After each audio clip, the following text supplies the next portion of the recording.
All right. One of the key activities of the evening that we all are looking forward to and we are wanting to bring to you is to introduce our keynote speaker for this evening. And this young man is a native Californian, Central Valley kid, no less. He hails from the whopping wonderful city of Bakersfield, where the temperature never goes below 100. But worse than that, he's even a Stanford graduate with our mayor, so they belong to the Stanford graduates, and NAACP college president, the Stanford Club, so I don't know about all of this stuff. But his name is Jamal Watkins, and he is the Vice President for Civic Engagement for the National Association for the Advancement of Colored People.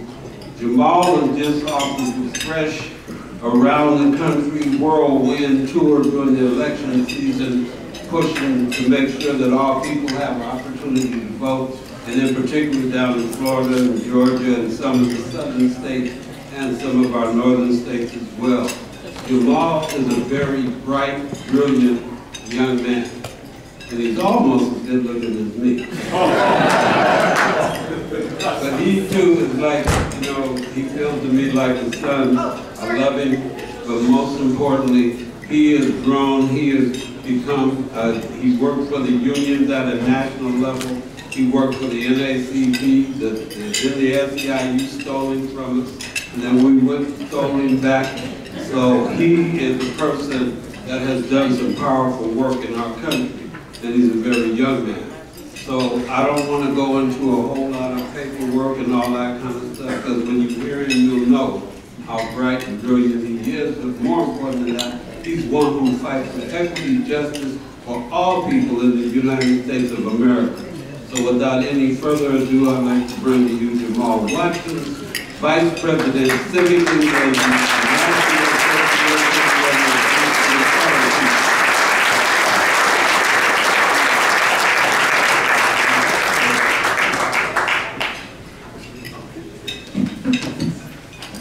Good evening, everyone.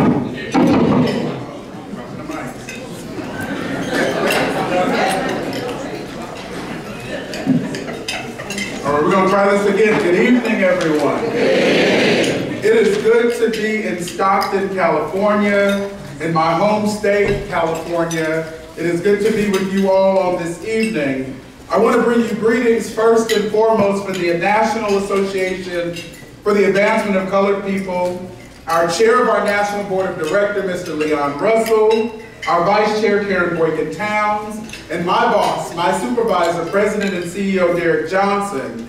Now, I would be remiss if I didn't say that when Bobby Bivens and Luana Bivens said, I need you to come to Stockton, I was excited about it, but then I realized that there were some fires happening. And as I just started to book my travel, there was a question mark around whether or not it was safe to come home, but I realized at the end of the day that fire and smoke won't keep me away from making sure that I can return to a community that I love and to leaders that I love to make sure that we have a conversation about what's happening in this country as it relates to the political ongoings in the United States. So I'm glad to be here, happy to be back in the house of the Stockton NAACP, and want to make sure that I bring you greetings from our national headquarters in Baltimore. Now, when I think about where we are in this moment, I'm excited because Stockton has grown your own version of leaders who are not only hyper-local, but also have a national presence. So to see my friend, Mayor Michael Tubbs, in the building is exciting because I know that he is doing a good work, not only for this city, but for the black community, if you will, as an image and a vision of what it means to represent us all across the country. If you think the mayor around the world. Now, some folks have asked me, what is civic engagement? You're the vice president of this thing. What does that actually mean? And so I've had to sort of perfect my rap, that when we think about civic engagement in terms of the NAACP, we're talking about three major things: voter education, voter registration, and voter mobilization. It's really wrapped up into those three notions. And so for the past 6 months, when I returned to the association, we had to double down in terms of how do we get it right this cycle. 2018 was a critical election cycle, if you will, for the country. When you think about where we are in this electoral moment, you know, the next 5 years is going to be essentially one of the most important electoral moments in modern history. And of course you hear that all the time. This election is the most critical election of our lifetimes. But let's think about where we are. So we just finished the 2018 midterm cycle, and we're about to go into the census. Everybody know about the census? The 2020 census is upon us, and that means that when you think about the counting of individuals and what it means to reflect that counting, it's going to dictate what reapportionment looks like, meaning what funds come into communities. But we also have redistricting, which is on the horizon, the 2020 presidential. And so when we think about the combination of all of this, the next 5 years is really going to shape what we experience in our communities for the next 20 years. And so this election cycle was really critical in terms of shaping who we are and where we're going as a country. Now, I'm going to be honest with you. We saw some things that were good in 2018 in terms of the electoral outcomes, and we had some disappointments. And so I want to walk through a couple of these items because at the end of the day, when we think about where we are, elections have consequences, right? Winning has consequences, losing has consequences. And so when we think about the numbers in this election cycle, one of the things that was amazing is that the African American vote share, meaning the number of black voters that turned out, actually doubled in comparison to 2014. I'm going to say that again. The numbers were doubled. When you think about the turnout in the Latinx community, the numbers were also pretty much doubled relative to the last midterm cycle, and both communities reached near presidential performance in terms of turnout. Because at the end of the day, this election was about a fight for the soul of this country, if you will, because there's somebody on the Hill, and you know, we're nonpartisan as an association, but it doesn't mean that we're blind. And so there's somebody on the Hill in DC who may have a different vision of the direction of this country. And so communities really turned out in historic ways. And so I want to lift up some of the numbers. For example, there will be a historic number of black members of Congress in terms of representation. There's 56 members now of the CBC, Congressional Black Caucus, including 2 black senators, one who hails here from the great state of California. And so that's an accomplishment in and of itself. And what's impressive about some of the new members of this caucus, if you will, is that they weren't expected to win. Anybody heard the name Lucy McBath? Lucy McBath comes from the state of Georgia. Her son, Jordan Davis, was shot and killed over a dispute about loud music. And she actually ran for Congress in the Georgia 6. I don't know if you remember, there was a special election that took place in the Georgia 6. Millions and millions of dollars were spent, and the progressive candidate couldn't win. But Lucy McBath was able to win during this general election to become a newly elected member of Congress. There's also a young woman by the name of Ayanna Pressley. Anybody know of her? In the great state of Massachusetts. Yes. She was told to wait her turn. And so she decided that she was going to work with a group called Emily's List, a group called Higher Heights, which is promoting black women running for office, a group called Emerge America, which promotes women running for office. And instead of waiting her turn, she got elected and became the first black woman elected to Congress from the state of Massachusetts. So when we think about this electoral moment, we know that there are many milestones. The Congressional Hispanic Caucus has increased its numbers to 29 members, which is a record. The Congressional Asian Pacific American Caucus is now at a record 16 House members, and women have had a phenomenal electoral year. I'm going to say that again. Women have had a phenomenal election year. There are more than 100 women headed to Congress. Now, historically, there's only been about 84 women who have held seats in Congress out of the 435 seats, which, as we know, the population is not all balanced, right? It's about 50-50 in terms of men and women. But for some reason, our elections haven't demonstrated that nationally. But this cycle, women showed up, showed out, and won in unprecedented ways. So there have been a lot of firsts. I want to list a couple of the firsts because we want to show that this election wasn't a fluke, if you will. So Alexandria Ocasio-Cortez is the youngest woman elected to Congress in U.S. history from the great state of New York.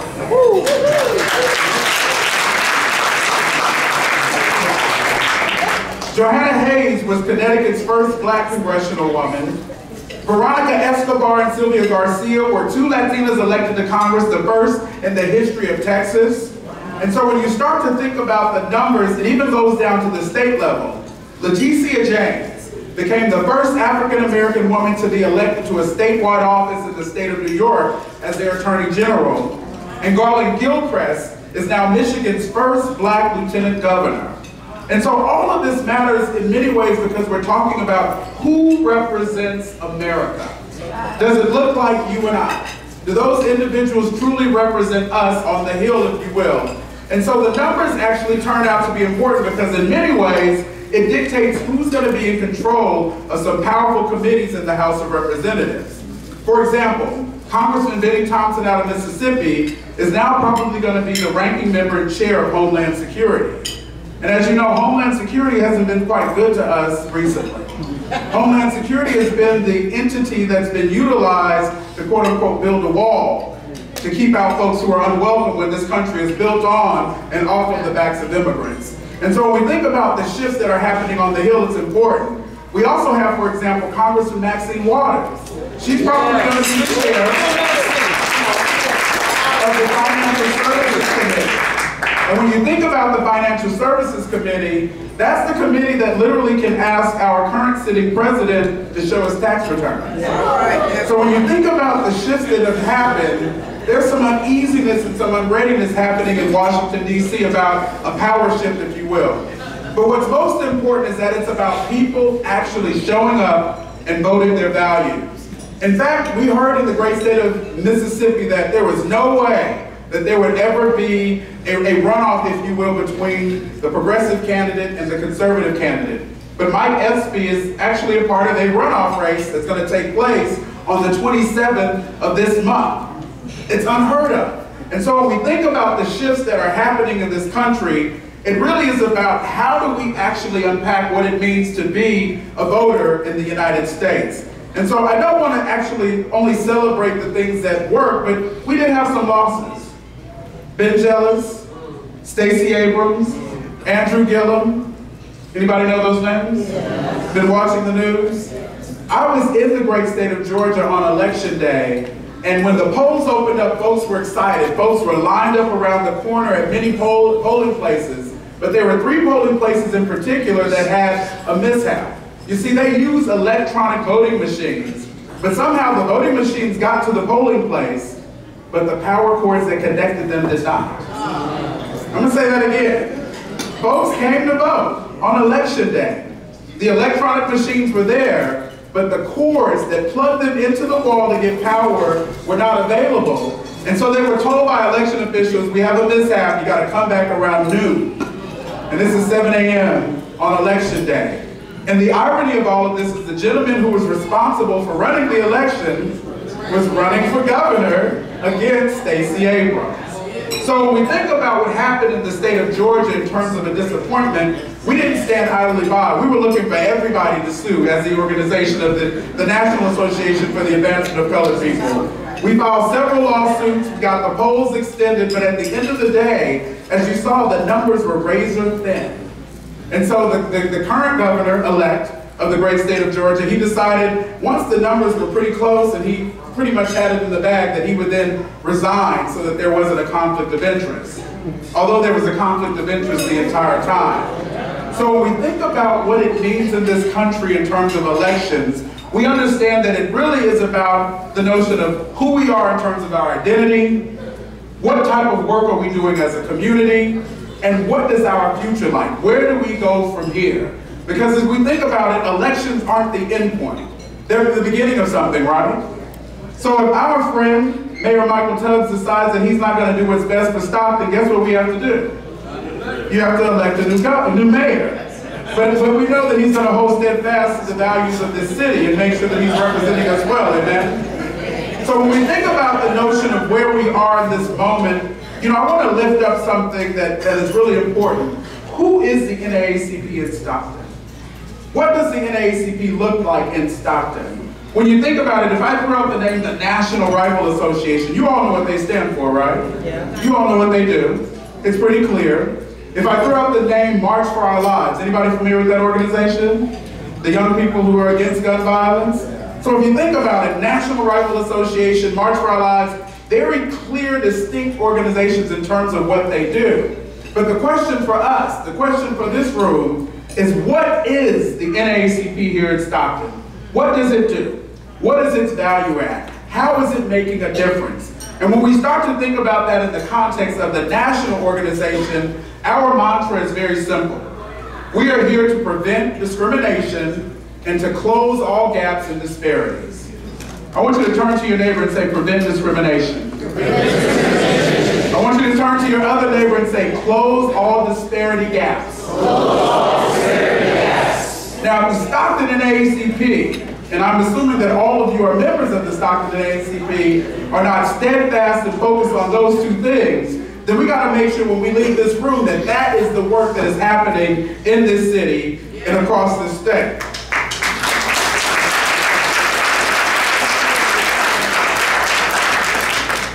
Now, when I think about where we are in this electoral moment, it was very clear that the NAACP had to have a resetting of the agenda. For example, our president and CEO has been in position for about a year, and he decided that we had to actually turn a corner and do business differently, which meant that we had to look at exactly what does it mean to engage community members. Because many of you in this room, I would suspect, are frequent voters. Raise your hand if you vote fairly often. And I don't doubt you, but there's a system called the BAN, the Voter Action Network. It is a database where we can go in and I can type in pretty much your name and see how you voted over your entire vote history. The BAN system has been in existence since 2004, and it's been accessible to both political parties and nonprofit organizations. The NAACP has a 50-state BAN system, but for the last 5 years we weren't using it very much. And so we decided a year ago that if we were going to get this election right, we had to actually look at the data and make sure that we were focusing in on the numbers. Repeat after me, data is queen. Data is queen. Now you're probably wondering why I didn't say data is king. And the reason why I say data is queen is who is the most reliable progressive voter in this country? Black women. The data shows that.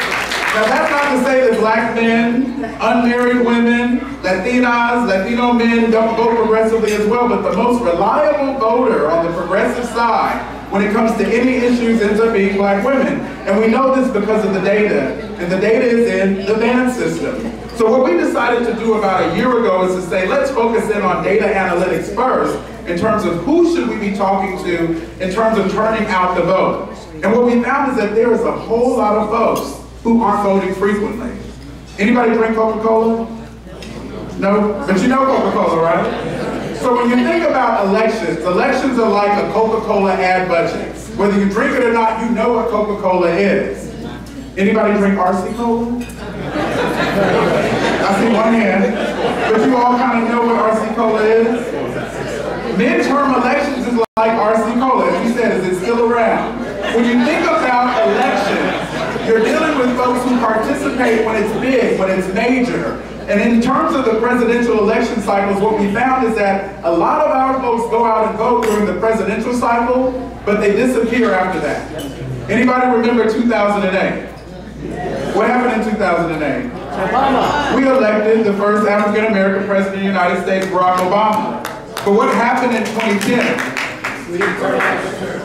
I'm going to say that again. What happened in 2010? We lost the Congress. You see, folks went home and started celebrating, having a good time, and they forgot that there was another election 2 years later, and you saw a wave of conservatism, even more conservative than the sitting Republican Party. It was a wave unexpected because people were not participating.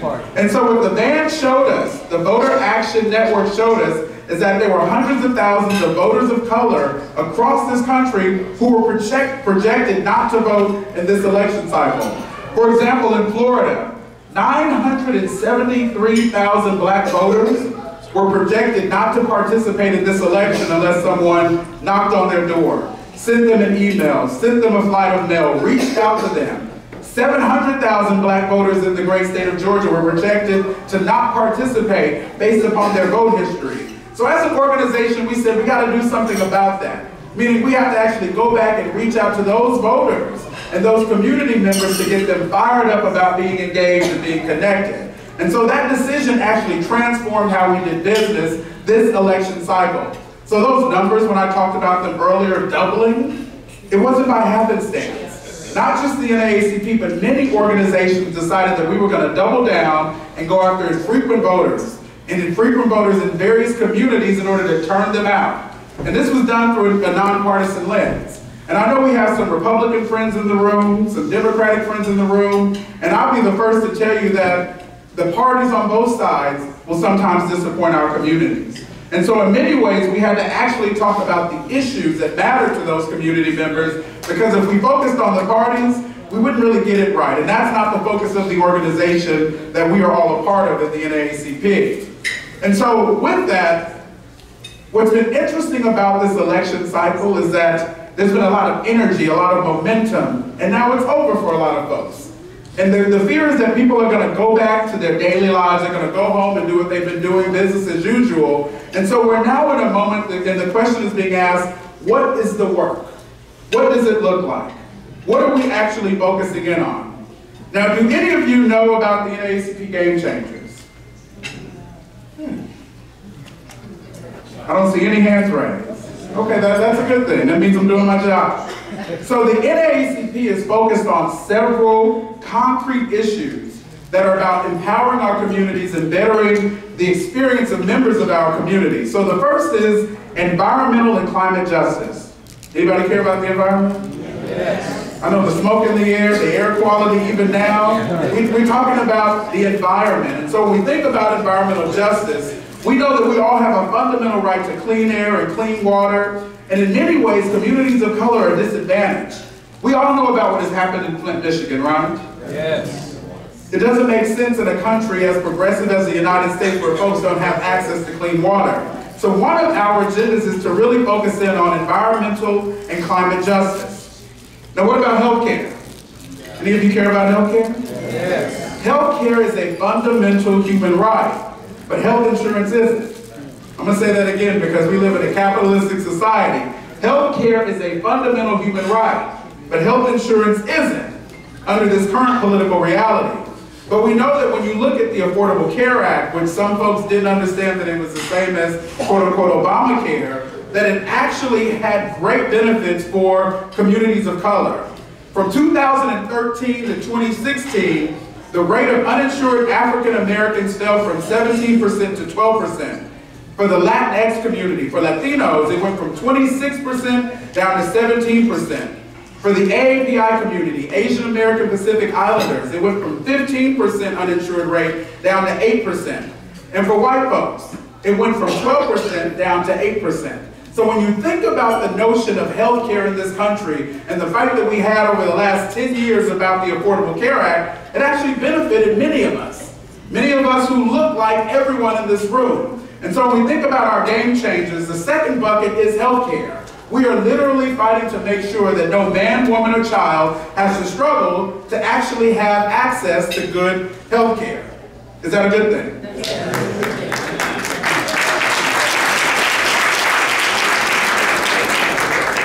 So I'm just going to lift up a couple more because I think it's important for us not to walk away understanding the agenda. Economic justice. Now, how many of you have a good job? I mean, it's not a trick question. Some of you may not like your job. But how many of you have a good job? Like, you can kind of pay your bills, you can take care of your family. It is amazing. I saw some people's faces and they're like, I don't know.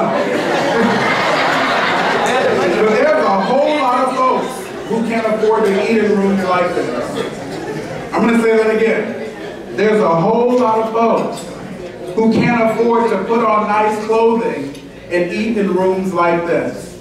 And it's pretty much predicated on their employment status. Now we've looked at the statistics. You know, unemployment is lower. You know, there's all these jobs that are out there, but they're not necessarily middle class, good paying jobs.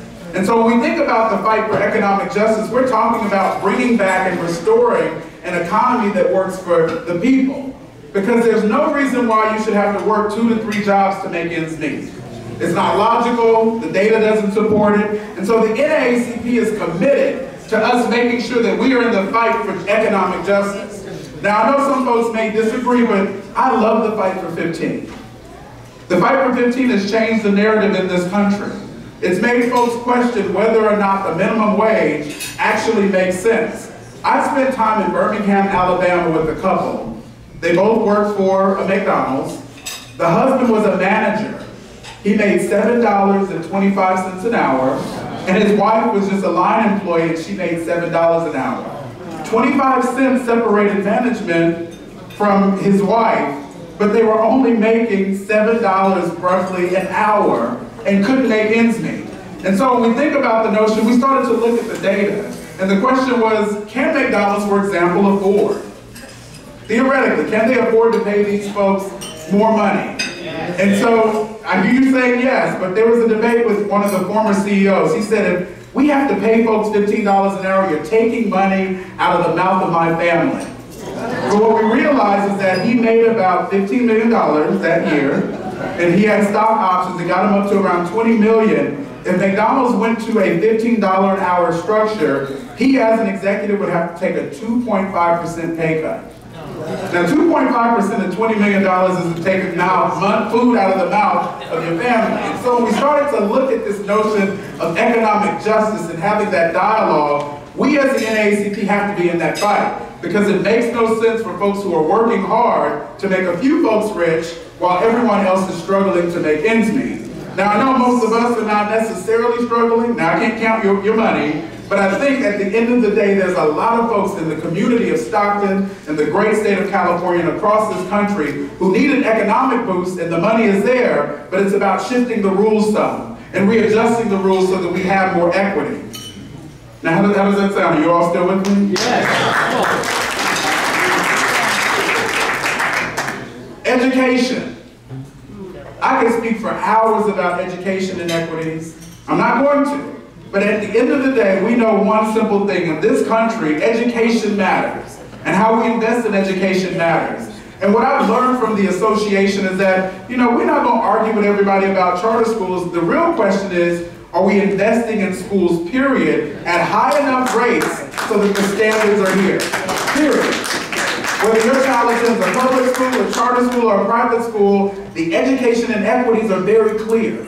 And the defunding of public education institutions hurts us all. When we think about crime, when we think about unemployment, when we think about all of the negative externalities, if we don't invest in education and change the standards, we're going to hurt our own future. And that's literally what we're fighting for in terms of education, in terms of the association. And the last game changer I'll lift up is criminal justice reform. Anybody saw the great victory in Florida with restoration of voting rights?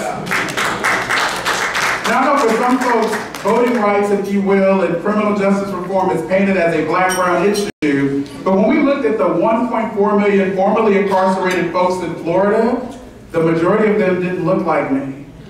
300,000 of that population was African American. The majority, about 800,000, are white folks. And so when you think about it, you have folks who are disenfranchised from every single community because we have built a prison industrial complex. We have created this notion of cradle to prison as opposed to cradle to college.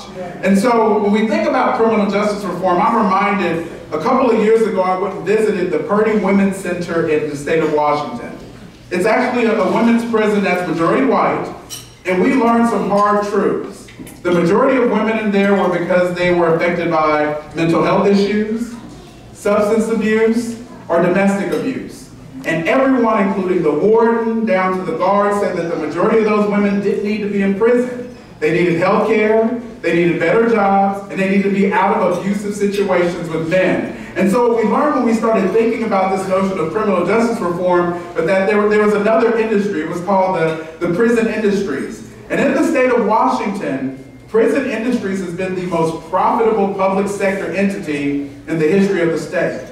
That means that these women were working for 47 cents an hour, 43 cents an hour, making a whole lot of money for the state, as a positive externality, if you will. And so we were looking at this and saying something has to give, something has to change. And it's not just in the state of Washington. If you go down every single state, there are states that are benefiting from prison labor.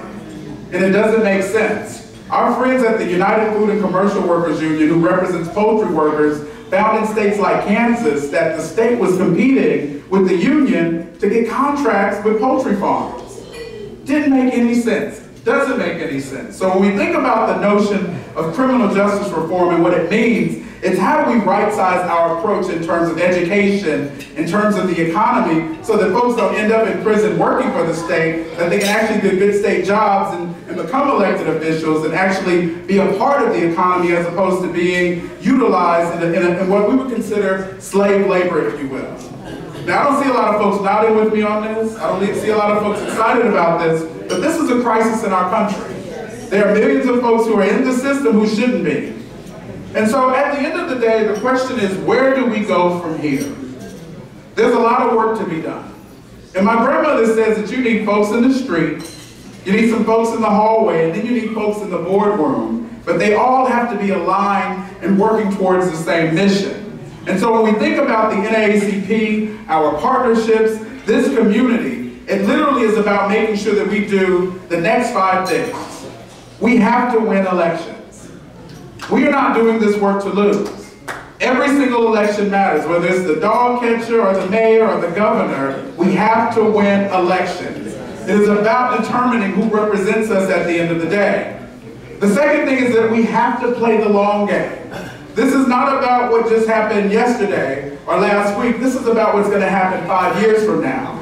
Because when we start to think about the soul of this country, we know that our children and our grandchildren, the young people who stood on this stage, they're going to be here after us. And the question is, what world are we leaving for them? And what does it look like for them? And so if we don't think about the long game, who will? The third thing is that the census and redistricting, if you don't focus on anything else the next couple of years, we need you to pay attention to that. We want to make sure that every Stocktonian is counted. Because if we don't, the resources that will come to this city will be shrunk. And they will be diminished. When we think about redistricting, who represents us, who draws the maps, it's going to be critical in this moment. In terms of the fourth point, membership still matters. All the data shows, I don't know if you all heard about relational organizing. It's a new buzz in the political world. All it is people talking to people. We have to continue to have conversations with our neighbors, our family members, our friends, our children about what's at stake and motivating them to do what's right. Membership is still the source of power.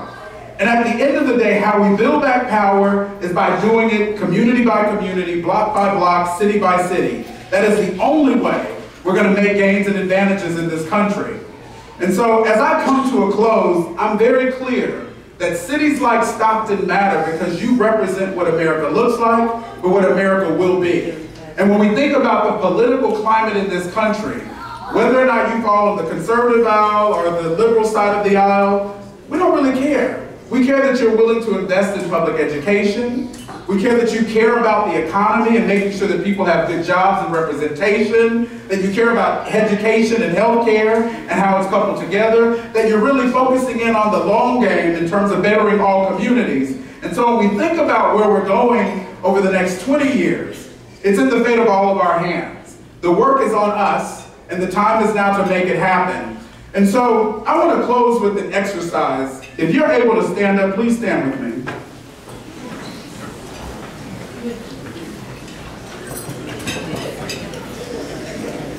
There's a freedom fighter that some of us know by the name of Asada Shakur, and she did this call and response activity during her activism days that we're going to do here in this room, all dressed up, prim and proper. But it literally is about how do we affirm the work that we need to do moving forward. So I want you to repeat after me. It is our duty to fight for our freedom. It is our duty to fight for our freedom. It is our duty to win. It is our duty to win. We must love and support one another. We must love and support one another. We have nothing to lose but our chains. We have nothing to lose but our chains. We're going to do it again, and we're going to take it up a notch. It is our duty to fight for our freedom. It is our duty to fight for our freedom. It is our duty to win. It is our duty to win. We must love and support one another. We must love and support one another. We have nothing to but are changed.